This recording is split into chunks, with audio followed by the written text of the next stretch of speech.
Hi, welcome to How to Draw Simple. Today we're going to learn how to draw a potato. Let's start off by drawing a big lumpy oval shape like so.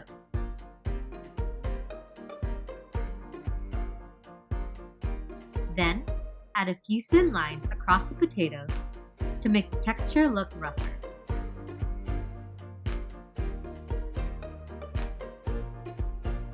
Lastly, some small curved lines around the potato for some divots here and there.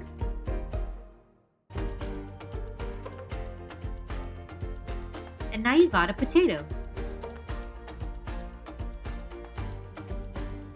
Let us know in the comments what you think we should draw next. And be sure to check out these videos for more.